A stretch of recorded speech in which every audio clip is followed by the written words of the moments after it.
नमस्ते। आज हम भारतीय शेयर बाजार की नब्ज टटोलने वाले हैं।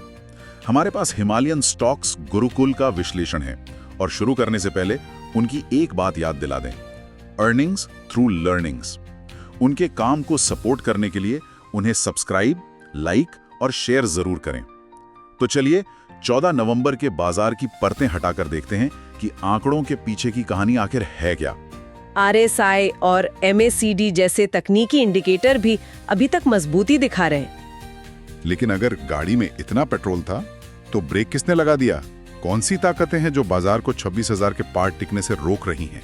ब्रेक लगाया है विदेशी संस्थागत निवेशकों यानी FIIs ने।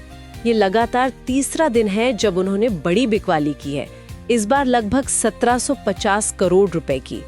जब इतना बड़ा खिलाड़ी बाजार से पैसा निकालता है तो सेंटिमेंट पर असर पड़ना लाजमी है। साथ में कमजोर होता रुपया भी चिंता बढ़ा रहा है। और बिहार चुनाव का खतरा तो है ही। इनग्रेड इक्विटीज की रिपोर्ट में तो साफ चेतावनी दी गई है कि अगर नतीजे उम्मीद के खिलाफ आए तो 5 से 7% की बड़ी गिरावट आ सकती है। ये तो एक झटके में हफ्तों की मेहनत पर पानी फेर सकता है। यही सबसे बड़ा जोखिम है। बाजार इस अनिश्चितता को पसंद नहीं करता। तो एक तरफ बैंकों का जोश है और दूसरी तरफ FIIs की बिकवाली और चुनावी नतीजों का डर। तो इस उथल-पुथल के बीच एक ट्रेडर के लिए सही रणनीति क्या होनी चाहिए? क्या बस बैठकर तमाशा देखें?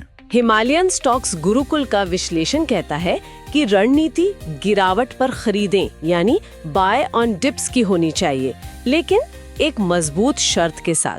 इसे एक तरह का टाइट सेफ्टी नेट समझ सकते हैं। और गहरी होती चली जाती है।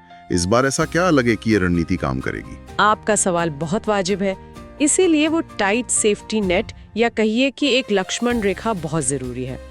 ये रणनीति तभी तक कारगर है जब तक निफ्टी 25,700 से 25,650 के अपने सपोर्ट जोन के ऊपर बना हुआ है। अच्छा। अगर ये स्तर टूटता है तो फिर बाय ऑन डिप्स की रणनीति को तुरंत रोक देना चाहिए।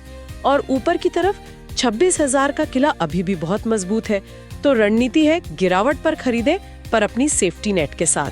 तो कुल मिलाकर बाजार एक रोमांचक मोड़ पर है। एक तरफ घरेलू शक्ति का प्रदर्शन, दूसरी तरफ विदेशी बिकवाली का दबाव और चुनावी नतीजों की तलवार। पलड़ा किसी भी तरफ झुक सकता है। बिल्कुल। और जाते जाते एक विचार सबके लिए छोड़ जाते हैं।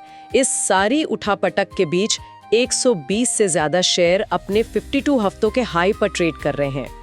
तो क्या ये बाजार की एक छिपी हुई ताकत का संकेत है जिसे हम बड़ी तस्वीर के चक्कर में नजरअंदाज कर रहे हैं?